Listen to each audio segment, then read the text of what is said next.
Shalom Bapak Ibu, kita jumpa dalam sapaan firman GKI Ngupasan.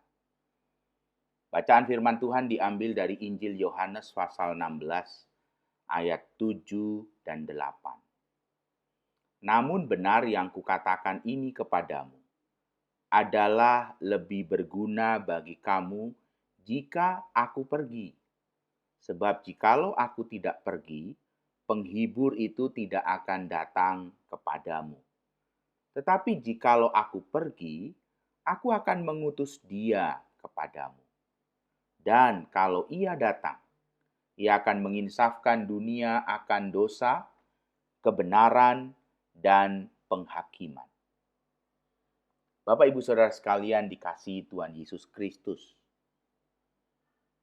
Seorang anak bernama Roberto Salazar, seorang bocah berusia 6 tahun, jarang menangis.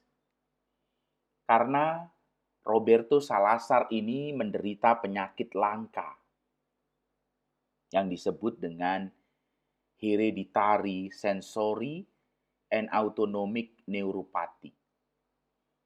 Sebuah penyakit yang membuatnya tidak bisa merasakan sakit. Pernah ia gigit lidahnya sendiri sampai hampir putus.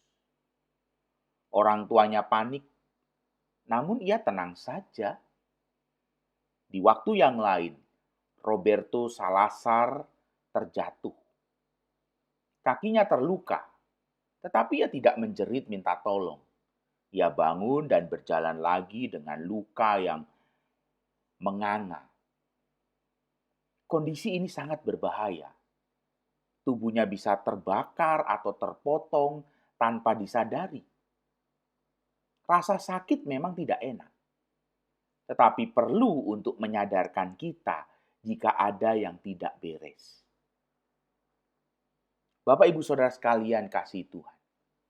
Injil Yohanes pasal 16 ayat 7 dan 8 adalah bagian di mana Tuhan Yesus menjanjikan tentang Roh Kudus.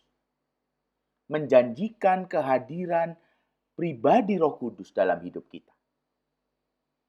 Bahkan Tuhan Yesus berkata Roh Kudus itu kehadirannya jauh lebih penting. Tuhan Yesus berkata di ayat 7, lebih berguna aku pergi karena dia akan datang. Bapak Ibu Saudara sekalian dikasihi Tuhan. Roh Kudus sering memberikan rasa sakit dalam tanda petik. Ketika orang beriman berbuat dosa.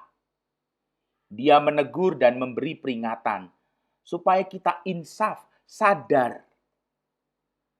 Roh Kudus mengingatkan kita kembali akan perkataan-perkataan Kristus. Kita bisa lihat dalam Injil Yohanes 16 ayat 13 dan 14. Sebagai roh kebenaran, Roh Kudus bertugas memimpin kita ke dalam seluruh kebenaran. Jadi, Roh Kudus tidak bisa tinggal diam waktu kita berbuat dosa. Dia akan menegur, dan teguran Roh Kudus mungkin terasa sakit dan menciptakan rasa bersalah di hati. Namun ini perlu agar kita mendapatkan kesempatan untuk berbalik ke jalan Tuhan. Itulah yang kita jumpai dalam Injil Yohanes pasal 16 ayat 7 dan 8. Ketika Tuhan Yesus berkata, lebih berguna kalau aku pergi, karena roh itu akan datang, dan roh itu akan menginsafkan kita akan dosa, kebenaran, dan penghakiman. Tanpa teguran, dengan mudah kita dapat disesatkan oleh berbagai godaan dunia ini. Seperti Roberto Salazar yang tidak mempunyai sensor rasa nyeri dan rasa sakit. Kita bisa menjadi mati rasa terhadap dosa. Dan bisa-bisa kita sudah terseret jauh sebelum sempat menyadarinya. Bapak Ibu Saudara sekalian kasih Tuhan. Bersyukurlah jika Roh Kudus tinggal di dalam hati kita dan menegur serta membuat kita merasa bersalah ketika berbuat dosa. Itu tandanya Roh Kudus masih berkarya dalam diri kita.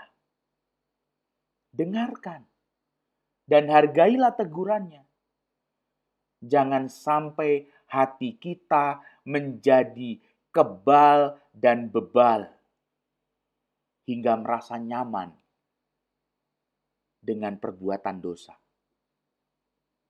Bagi mereka yang menolak teguran Roh Kudus, kegelapan terlihat seperti terang. Hati-hati, dosa menghancurkan hidup kita. Roh Kudus menegur kita, memunculkan rasa sakit dan tidak nyaman di hati kita, supaya hidup kita menjadi baik di dalam Tuhan. Amin.